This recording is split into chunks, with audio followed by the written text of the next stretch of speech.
కాబట్టి ఆ ప్రాంతంలో ఈ సమరయుడు వెళ్తా ఏం చేశాడంటే మొట్టమొదటిగా అద్భుతమైన పని చేశాడు. అతడు పడి ఉన్న చోటికి వెళ్ళాడు. హల్లెలూయా. ఈయనను మంచి సమరయుడు అని ఎందుకు చెప్తున్నానంటే, యేసు ప్రభు మంచి సమరయుడు అని ఎందుకు చెప్తున్నానంటే, యేసు ప్రభులో ఉన్న గొప్పతనం ఏంటంటే, మనం నిలబడిన దగ్గర కాదు కానీ మనం ఎక్కడ పడిపోయి ఉంటామో అక్కడికి వస్తాడైనా. ఈ లోకం ఎటువంటిదంటే నిలబడిన వాళ్ళ దగ్గరికి పోతుంది, కానీ యేసయ్యలో ఉన్న గొప్పతనం ఏంటంటే పడిపోయిన వారి దగ్గరికి వెళ్తాడాయన. పడిపోయిన వారి దగ్గరికి వెళ్తాడైనా. పడిపోయిన వారి దగ్గరికి వెళ్తాడైనా.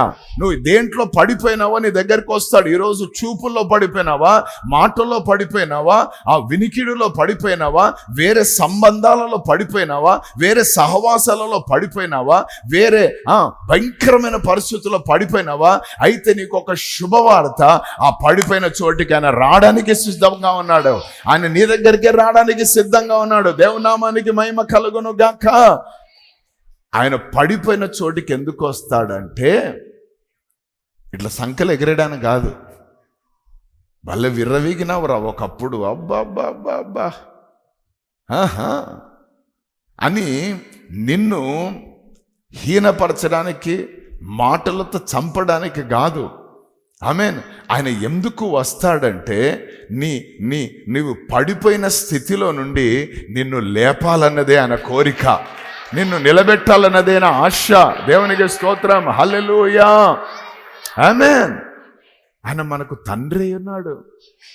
పిల్లలు పడే కొద్దీ లేపుతాడా, తండ్రి వదిలేస్తాడా? తల్లిదండ్రులు పడుతున్నప్పుడు పిల్లలు లేపుతారా, లేపరా? ఒకవేళ పడిపోయిన తండ్రి లేపలేదంటే వాడు తండ్రే కాడు. ఆమేన్. దేవునికి స్తోత్రం. హల్లెలూయా. సో పడిపోయినప్పుడు లేపుతున్నప్పుడు ఏమైతుంది తెలుసా? ఒక రోజు వస్తుంది, దేవునికి స్తోత్రం, వాడు తండ్రి ఏలు పట్టుకొని నడుచుకుంటా పోతా ఉంటాడు. దేవునికి స్తోత్రం. హల్లెలూయా. హల్లెలూయా. సో ఈ సమరయుడు ఎటువంటి వాడంటే, ఈయన పడిపోయిన చోటికి వచ్చాడు. ఎక్కడికి వచ్చాడు? పడిపోయిన చోటికి వచ్చాడు. వచ్చి ఏం చేశాడట? అతనిని చూశాడు. దేవునామానికి మహిమ కలుగును గాక. హల్లెలూయా. చూచుచున్న దేవుడవు. Praise the lord. హల్లెలూయా. కాబట్టి అతడు పడిపోయిన చోటికి వచ్చి అతనిని చూచి, ఆమేన్, దేవునామానికి మహిమ కలుగును గాక. హల్లెలూయా. ఆమేన్. ఈరోజు మీకు ఒక విషయం తెలుసా? అందరూ అన్నీ ఉన్నా కొంతమంది అనాథలుగా ఉన్నారు. ఎందుకంటే మేము వృద్ధాశ్రమంలోకి వెళ్తుంటాం అప్పుడప్పుడు. ఆ ముసలోళ్ళ మధ్యలో పోయి కూర్చొని నేనేం చెప్పను కానీ వాళ్ళే వింటుంటాను. చెప్పమ్మా, ఎందుకు వచ్చారు ఇక్కడికి, ఏంటి, ఎట్లా పరిస్థితి ఏంది, మీకు ఫ్యామిలీ లేరా, కుటుంబం లేరా, పిల్లలు లేరా, సంతానం లేరా అని వాళ్ళని అడుగుతూ ఉంటే వాళ్ళ ముఖంలో ఎంత సంతోషం ఉంటుందంటే, ఆమేన్. మనము ఆ సంవత్సరానికి 2 సంవత్సరాలు జాలి దయ వచ్చినప్పుడు ఇంత అన్నం పెడతాం చూడు, దానికి కాదు. వాళ్ళ ముందు కూర్చొని పలకరించి, చెప్పమ్మా తల్లి ఏంటి పరిస్థితి అంటూ ఉంటే వాళ్ళ ముఖంలో ఎంత సంతోషం ఉంటుంది. పిల్లలకు చాక్లెట్ ఇస్తే ఎంత సంతోషం ఉంటుంది, అంత సంతోషంగా ఏమంటారు తెలుసా? నాయనా, ఇట్లా మాట్లాడే వాళ్ళు మాకు ఎవరు లేరు నాయనా. ఒక ఉద్దాసంలో అయితే ఇప్పటికీ నా కండ్ల ముందు కనబడుతుంది ఆ యొక్క దర్శనం. రేపొద్దున మనం కూడా కట్టాలి. ఇక్కడ ఉంది ఆ దర్శనం, తప్పకుండా అది జరుగుతుంది. సో ఆయన సబ్ కలెక్టర్గా పనిచేశాడట. ఎవరంట? పిల్లలందరూ అమెరికాకి వెళ్ళిపోయినారు. ఆయన బరువైనాడు. కొద్ది కాలం వాళ్ళ భార్య ఉంది, ఆమె చనిపోయింది. సో ఈయన ఒక్కడు ఉన్నాడు. ఈయనను ఎక్కడ తీసుకుపోతాం అమెరికాకి అని చెప్పి ఈయనను వృద్ధాశ్రమంలో వదిలేసిపోయారు. ఎవరైనా? Sub collector. నన్ను చూస్తూ కన్నీళ్లు కారుస్తూ ఉన్నాడు. అయిపోయిన తర్వాత ఆయన దగ్గరికి వెళ్ళాను. నేను వెళ్ళి భుజం మీద చేయబెట్టుకొని అడిగాను, ఏ నాయనా ఎందుకు ఏడుస్తున్నావు, ఏమైందంటే, నువ్వు వెళ్ళిపోతావా అంటున్నాడు. మళ్ళీ ఎప్పుడు వస్తావు నువ్వు? నువ్వు వెళ్ళిపోతున్నావా? మళ్ళీ ఎప్పుడు వస్తావు? మళ్ళీ ఎప్పుడు వస్తావు నువ్వు? వస్తానయ్యా నేను అంటే, అప్పటి వరకు నేను ఉంటానో ఉండనో అని ఏడుస్తున్నాడు ఆయన. Praise Lord. నువ్వు ఎక్కడ పోతావు, నేను ఎక్కడ పోతున్నా అన్నాను. ఆమేన్. హల్లెలూయా. ప్రభువుని కలుసుకున్నావు అనుకో, నువ్వు నేను అక్కడ కలుసుకుందాంలే అని చెప్పిన. దేవునికి స్తోత్రం. హల్లెలూయా. అంటే చూసుకునేవారు లేరు. మీకు అర్థం కాలే జీవితం అంటే. విర్రవిగా ఎగురుతున్నారు, కానీ ఒక కాలం వస్తుంది చూసుకునేవారు ఉండరు. ఇప్పుడు నువ్వు ప్రవర్తించిన ప్రవర్తన, ఇప్పుడు నువ్వు విత్తే విత్తనాలు ఆ టైంలో కోస్తావు. ఎవరిని లెక్క చేయకుండా, ఎవరిని పట్టించుకోకుండా ఉన్నది కదా అని విర్రవీగుతావు చూడు. లాస్ట్ స్టేజ్ చాలా డేంజర్గా ఉంటుంది అటువంటి వాళ్ళది. నలుగురిని సంపాదించుకో కనీసం. దేనికి? ఆ డబ్బు ఎత్తడానికి. కొంతమంది సంపాదించుకోలేదు. ప్రాక్టికల్గా చెప్తున్నాను నేను. ఆమేన్. హల్లెలూయా. ఉన్నన్ని రోజులు అందరికి పేర్లు పెట్టుకుంటూ, అందరితో కొట్లాడుకుంటూ, అందరితో మనసు పడదలుంటే లాస్ట్లో కూడా రాడు. ఆమేన్. హల్లెలూయా. మన సాక్ష్యం ఎప్పుడు తెలుస్తుందంట తెలుసా? పోయినాక తెలుస్తుందట. ఆమేన్. మా మమ్మీ డాడీ నీతిమంతులుగా బ్రతికారు భూమి మీద. వాళ్ళు చనిపోయిన తర్వాత నాకు ఇప్పటికీ గుర్తుంది, మా నాన్నను బాక్స్లో పెట్టుకొని బండ్లో, అందరం బండ్లు, ఎన్ని బైకులు, కార్లు అన్నీ వచ్చినాయి. అంతట్లో బొల్లారం రోడ్డు నుంచి అట్లా పోతూ ఉంటే నేను బైక్లో కూర్చొని పోతున్నాను. అక్కడ ఎవరో అంటున్నారు, ఎవరో షౌకారి పోతున్నాడయ్యా. ఏమంటున్నారు? షౌకారి పోతున్నాడు. అది సాక్ష్యం. ఆమేన్. షౌకారులు అనాథగా పోతుంటారు ఇద్దరితో ముగ్గురితో. హల్లెలూయా. అది విచిత్రం. ఆమేన్. మీకు ఒక మాట చెప్తున్నాను, సంఘం ఎందుకు ఇచ్చాడంటే, ఈ సంఘంగా మనం ఎందుకున్నామంటే, ఒకరిని ఒకరం ప్రేమించుకోవడం ప్రారంభించామనుకో, రేపు ఏమైనా జరిగినా ఈ సంఘం అంతా నీ ఇంటి దగ్గర కనబడుతుంది. అది దీంట్లో ఉన్న ప్రాముఖ్యత. రక్త సంబంధులు ఎవడు రాడు, నువ్వు అనుకున్న వాళ్ళు ఎవరు ఉండరు అక్కడ. ఆత్మీయులే. నాకు ఈరోజు నా కుటుంబం ఎవరంటే మీరే అని చెప్తాను. నా కుటుంబం ఇదే. మీరు మమ్మల్ని పోషిస్తున్నారు. ఏమేన్. మీరు మా కోసం ఆలోచిస్తున్నారు, మీరు మా కోసం ప్రార్థన చేస్తున్నారు, మాకేమైనా అయితే పరుగులు ఎత్తుకుంటూ వస్తున్నారు. మరి ఎవడొస్తాడు రక్త సంబంధి? హలో, ఏమైందంట కదా, సర్లే హాస్పిటల్లో చూపించుకో, పోతుందిలే, ఉంటా, నాకు బిజీగా ఉన్నా, బిజీ అంటది రక్తం. హల్లెలూయా. సంబంధం. కానీ ఆత్మీయులు అట్లా కాదు. రాత్రంతా కూర్చుంటారు అక్కడ, రాత్రంతా జాగరాలు చేస్తారు. ఎందుకు? వాళ్ళు చూసుకుంటున్నారు. కొంతమంది ఇట్లా కూడా కుళ్ళుబోతలు ఉన్నారు. నీకేమిలే అన్నా, మీ సంఘం ఉంది అంటున్నాడు. అంత ప్రేమ కలిగిన వాళ్ళు సంపాదించుకున్నాం అందరూ వాళ్ళు ఉన్నారులే, నీకేం తక్కువ, నువ్వు మహారాజు అంటుంటారు. ఎస్, నేను మహారాజునే. హల్లెలూయా. ఎందుకు నాకు ఇంత పెద్ద కుటుంబం ఇచ్చాడు. దేవునికి స్తోత్రం. హల్లెలూయా. ఆమేన్.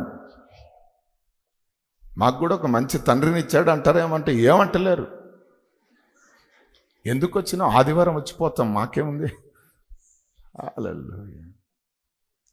తండ్రులు కూడా దొరకడం లేదు, చూసుకునే తండ్రులు ఎవరు లేరు ఈరోజు. ఆమేన్. హల్లెలూయా. చూసుకునే తండ్రులు కూడా ఎవరు లేరు. మనకు తెలియక ఎర్రి పట్టి అక్కడికి పోతాం, ఇక్కడ పోతాం, ఇక్కడ అందరినీ తండ్రే తండ్రే అంటాడు. తండ్రే తండ్రి అంటే ఈ తండ్రి ఏమంటాడు, రే నువ్వు నన్ను తండ్రి అనాలంటే 5,000 కట్టరా జాయినింగు, 10,000 కట్టరా జాయినింగు. ఆమేన్. అప్పుడు నువ్వు నన్ను తండ్రి అనడానికి నీకు అర్హత, లేకపోతే నీ సీట్ అనక. హల్లెలూయా. ఇది లోకంలో జరుగుతున్న పరిస్థితులు. కాబట్టి జాగ్రత్తగా చూచుకునేవారు లేరు. ఆమేన్. కానీ ఈ సమరయుడు ఎటువంటి వాడు తెలుసా? కొంతమంది మానసికంగా నన్ను ఎవరు చూసుకుంటారు, నన్ను ఎవరు చూసుకుంటారు, నన్ను ఎవరు చూసుకుంటారని 100 సంవత్సరాలు బతకవలసిన వాడు 40కి ఎగిరిపోతున్నాడు. ఎందుకు? హార్ట్ స్ట్రోక్ వచ్చిందంట, చచ్చిపోతున్నారు. కారణం? చూసేవారు లేరు. కానీ ఈ సమరయుడు ఎటువంటి వాడట? చూచాడు. అందరు చెప్పండి, చూచాడని.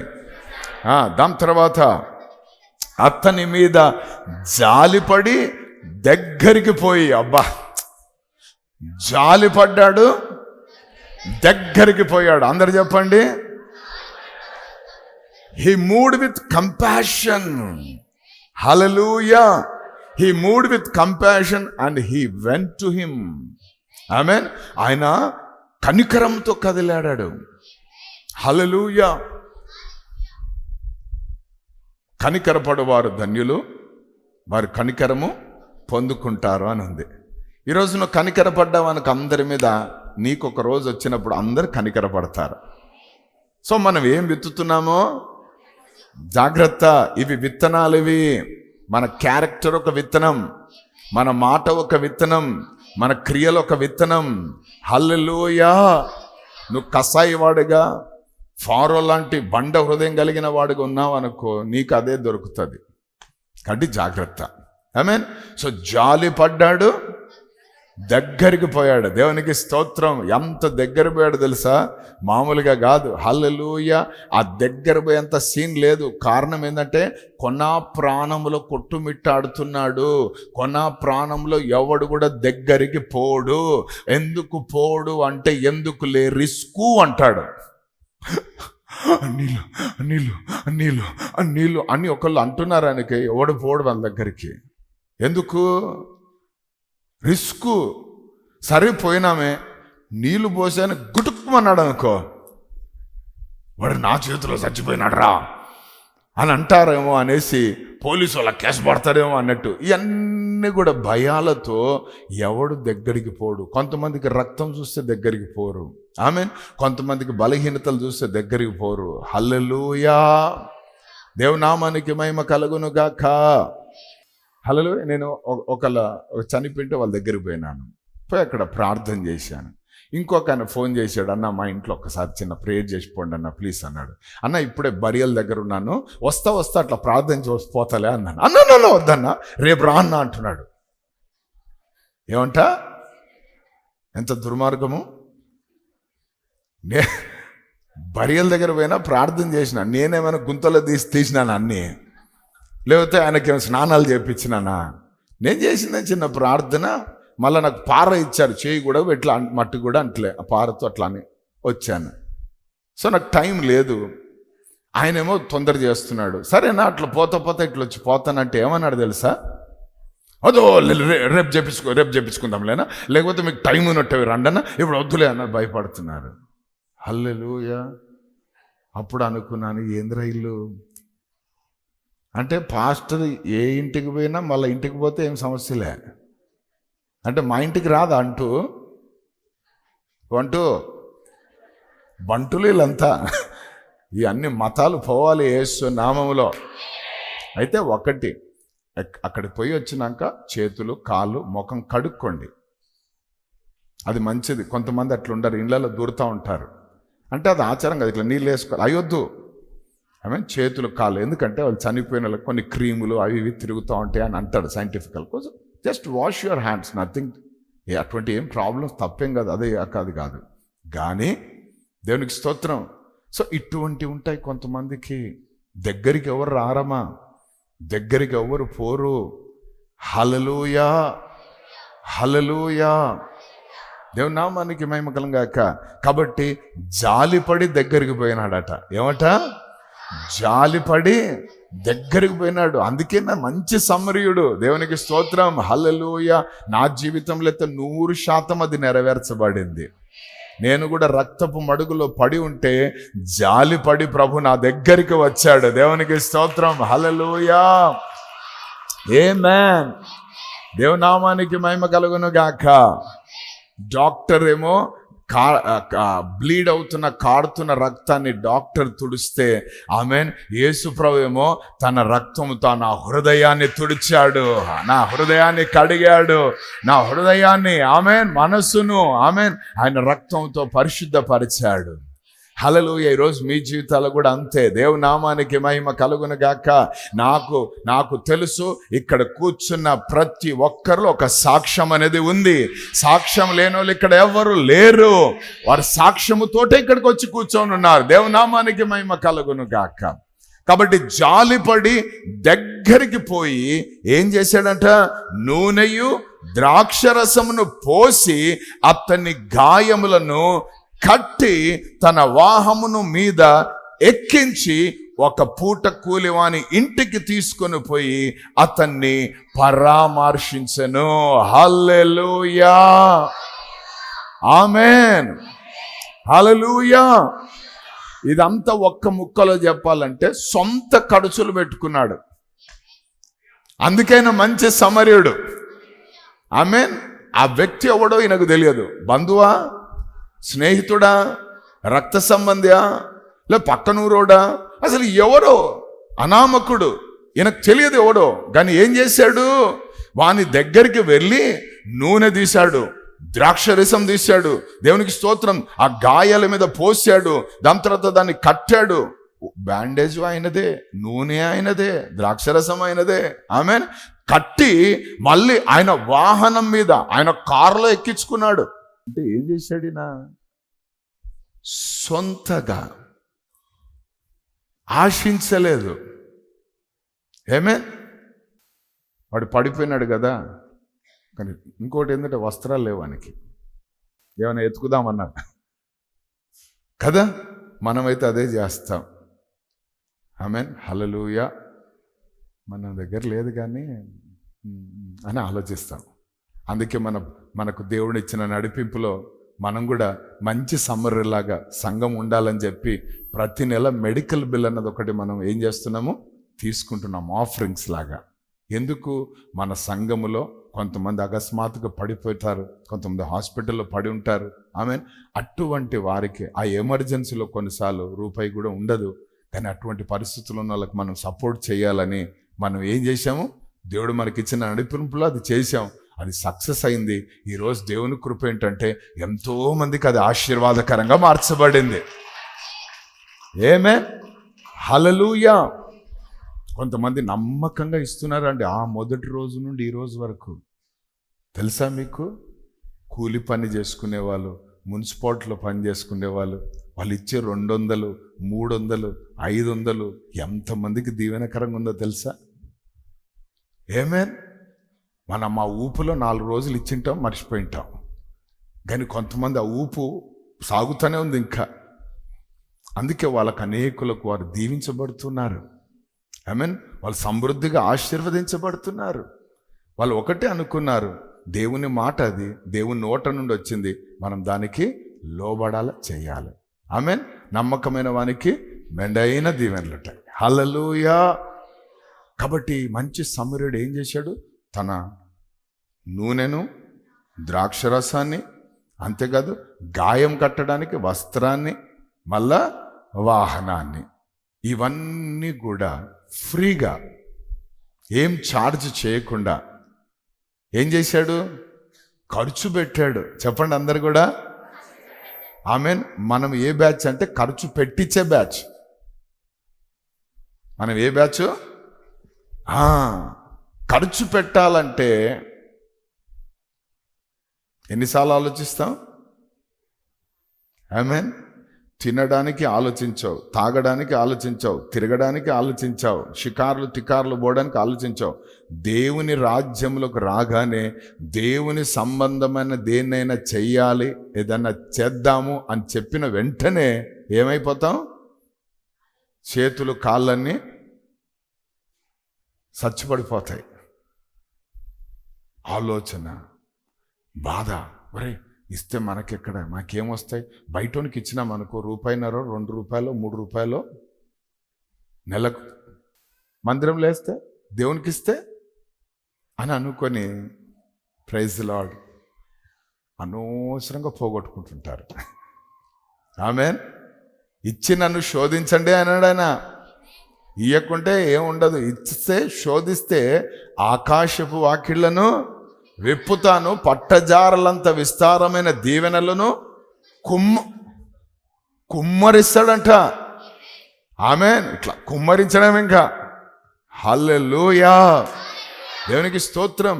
కట్టి ఆయన మంచి సమరయుడు అని ఎందుకు చెప్తున్నామంటే ఆయన తన సొంతది ఇచ్చేశాడు, ఆయన దగ్గరున్నది ఇచ్చేశాడు, ఆయన దగ్గర ఏమవుతుందో అది ఇచ్చేశాడు. Praise the lord. ఆమేన్. ఆత్మీయంగా చూస్తే అభిషేకాన్ని ఇచ్చేశాడు, ఏమేన్ ఆత్మీయంగా చూస్తే ఆ నూనె అభిషేకానికి గుర్తు, రెండవది ద్రాక్షారసము ఆనందానికి సంతోషానికి గుర్తు. అది ఇచ్చేశాడు. హల్లెలూయా, హల్లెలూయా. ఆయన పొందిన గాయాలతో నీకు కట్లు కట్టడం ప్రారంభించాడు దేవుని బిడ్డ. ఆయన దేహమంతా ఇచ్చేశాడు నీ కోసము. చివరి రక్తపు బొట్టు వరకు ఇచ్చేశాడు ఆయన. ఆమె ఇంకా ఏమి లేదు, నీరు గారుతా ఉంది లోపల నుంచి, రక్తం అంతా అయిపోయింది, రక్తం అంతా చిందించేశాడు. ఆమేన్. ఎంతో ప్రేమించాడని దేవుని వాక్యం సెలవిస్తుంది. ఇచ్చేశాడు. మనం కూడా ఇచ్చేవారుగా ఉండాలా. ఆమేన్, హల్లెలూయా. నేను ఇచ్చేవారిగా ఉండాలంటే మనం ఎప్పుడు గుర్తుపెట్టుకోండి, ఇవ్వడం అనగానే డబ్బు ఒక్కటి ఆలోచన చెయ్యొద్దు. ఇవ్వడం అంటే సమయం కూడా ఇవ్వాలా. ఆమేన్. ఒకవేళ నీ దగ్గర డబ్బు లేదనుకో, నీ దగ్గర ఏం లేదనుకో, సమయం ఉంది, వాళ్ళతో కూర్చో, వాళ్ళతో మాట్లాడు, వాళ్ళ దగ్గర కొంతసేపు ఉండు. అది ఏమవుతుంది తెలుసా? నువ్వు మందు పెట్టినట్టుగా ఉంటుంది, నువ్వు కట్టునట్టుగా ఉంటుంది, వారిని ఆదరించినట్టుగా ఉంటుంది. అది చెయ్యాలా. ఆమేన్. సమయం ఇవ్వడం నేర్చుకోవాలా. హల్లెలూయా. దేవుని నామానికి మహిమ కలుగును గాక. సో సమయం కూడా మనం ఇవ్వడం నేర్చుకోవాలా. మన దగ్గర ఏముంది, ఏమైతే ఉందో, అందుకే యేసుప్రభు అన్నాడు, మీ వద్ద ఏముంది అన్నాడు. 5 రొట్టెలు నైనా 2 చిన్న చేపలు ఉన్నాయి అన్నాడు, తీసుకురా అన్నాడు. దేవునికి స్తోత్రం, హల్లెలూయా. వాటితోనే 5,000 మంది పురుషుల యొక్క కడుపులు నింపేశాడు ఆయన. స్త్రీలు, పిల్లలు, వాళ్ళందరు కడుపులు నింపేశాడు. సుమారు ఒక 15 నుండి 20,000 మంది తిన్నారు. తిని తృప్తి పొందిన తర్వాత మళ్ళీ తిరిగి అవన్నీ కూడా కలెక్ట్ చేయమని చెప్పి గంపలో ఎత్తుతే 12 గంపలు. ప్రైజ్ గాడ్, హల్లెలూయా.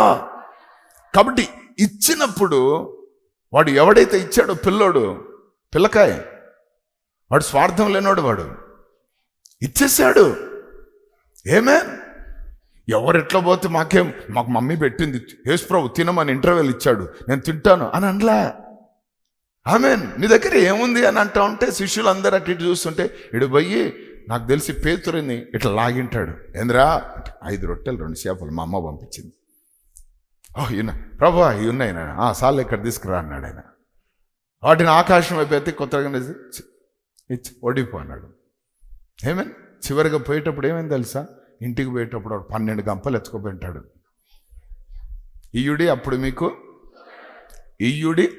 మీకు ఇవ్వబడును అన్నాడు. ఇయ్యకుండా ఈ ప్రభా అంటే ఈగలు తప్ప ఏం రావు ప్రభా. ఇయ్యుడి అప్పుడు మీకు. ప్రైజ్ గాడ్, హల్లెలూయా. దేవుని నామానికి మహిమ కలుగును గాక. ఇవ్వకుంటే ఏం పనులు జరగవు, ఇవ్వాలా.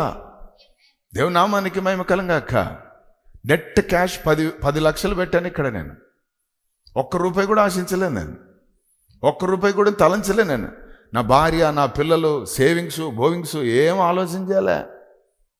ఆమేన్, హల్లెలూయా. అదొక భాగం అంతే. ఆ రోజు ఇచ్చినందుకు ఈ రోజు ఏమన్నా కరువులో ఉందా, కొరతతో ఉందా? ఆమేన్. మధ్యాహ్నం నిద్రపోతున్నా తలుపులు కొట్టి ఆశీర్వాదాలు ఇచ్చిపోతా ఉంటుంటారు. హల్లెలూయా, ఆమేన్. ఇంటింటికి తిరిగి దండాలు పెట్టి, అమ్మా వచ్చినా ఇంటికి వచ్చినా ఏమి లేదు ఇక్కడ. ప్రైజ్ ది లార్డ్, హల్లెలూయా. ఎందుకంటే ప్రభు అంటాడు, ఇంటింటికి తిరిగి నా మానం తీయకండ్రా అని. బైబిల్లో ఉంది ఇంటింటికి తిరిగి వద్దని. ఒకవేళ ఎవడైనా అనారోగ్యంతో, జబ్బుతో, బలహీనతతో పడుంటే వారు సంఘంలో ఉన్న పెద్దల్ని పిలిపించుకొని, అంటే దాని అర్థం ఏంటంటే ఇక్కడ మాకు పెద్దలు చిన్నలు ఎవరు లేరు, అందరం ఒకటే కాబట్టి అటువంటి పరిస్థితి ఉంటే పిలిపించుకోవాలంట. అప్పుడు మేము నూనె రాసి మీకోసం ప్రార్థన చేయాలని ఒక క్రమం అది. ఆమేన్. అన్న మా ఇంటికి రాలే, నేను ఇన్ని రోజుల నుంచి రాకున్నా, నన్ను చూడలే, నా దగ్గరకు రాలే అని ఏదో శగం వచ్చినట్టు పోతే ఎట్లా? వాక్యం నేర్చుకో. హల్లెలూయా, ఆమేన్.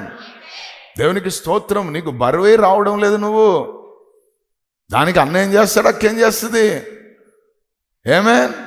హల్లెలూయా. ఆసక్తి విషయంలో మాంద్యులు కావద్దని బైబిల్ చెప్తా ఉంది. ఆమేన్. నువ్వు తిండిపోతు అయితే కత్తి పెట్టుకోమని బైబిల్ చెప్తా ఉంది. ఇవన్నీ దేవుని సన్నిధికి దూరం చేసే పనులు ఇవన్నీ కూడా. అందుకే జాగ్రత్తగా ఉండాలి విషయాల్లో. హల్లెలూయా.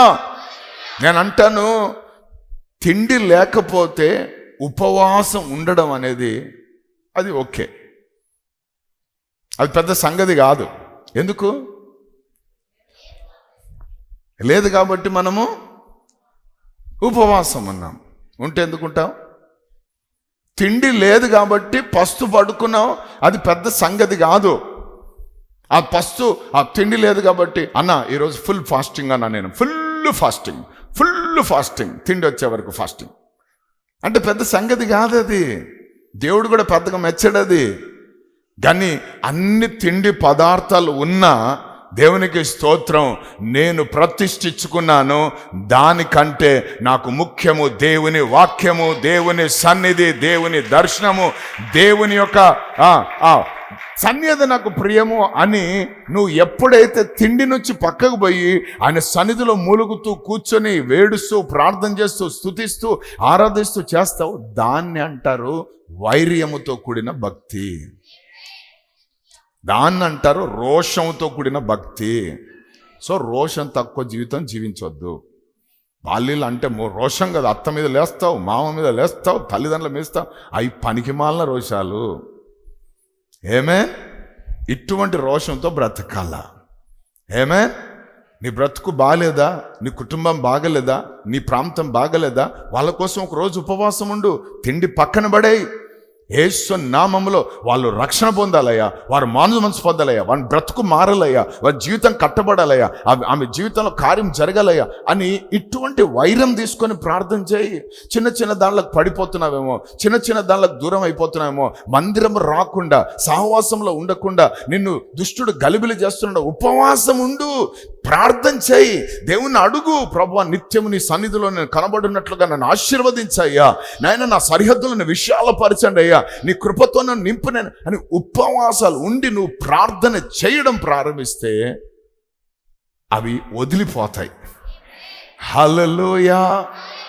నాయన మేము కూడా మంచి సమరయునికి ఉన్న మనస్సు, మంచి సమరయునికి ఉన్న హృదయము మేము కలిగి జీవించే కృప మాకు దయచేయి.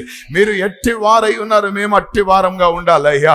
నాయన పక్కకు నుంచి వెళ్ళిపోయేవారిగా ఉండొద్దయ్యా, దగ్గరికి వెళ్ళేవారిగా ఉండాలయ్యా, వారిని చూసేవారిగా ఉండాలయ్యా, వారి పైన కనికరపడి వారిని లేవనెత్తేవారిగా మేము ఉండాలి ప్రభువా. అంతేకాదు వారి గాయాలు కట్టేవారిగా ఉండాలి నాయన. సొంత లాభాలు ఆశించేవారిగా కాదయ్యా, ధారాళంగా మేము ఇచ్చేవారిగా ఉండాలి ప్రభా. నాయన సహకారుల పేర్లు జీవగ్రంథమందు రాయబడి ఉంటాయని మీ వాక్యం సెలవిస్తుంది. కాబట్టి అటువంటి మనసు మాకు దయచేయండి. బాధ్యతతో కూడిన జీవితాలు జీవించే కృప దయచేయమని ప్రార్థిస్తున్నాను తండ్రి. మీకే వందనాలయ్యా.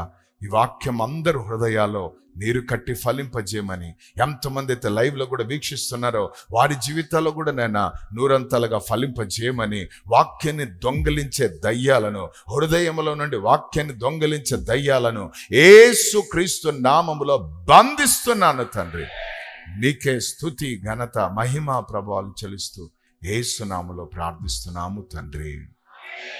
ఆమేన్. ఆకాశమందు నీవు తప్ప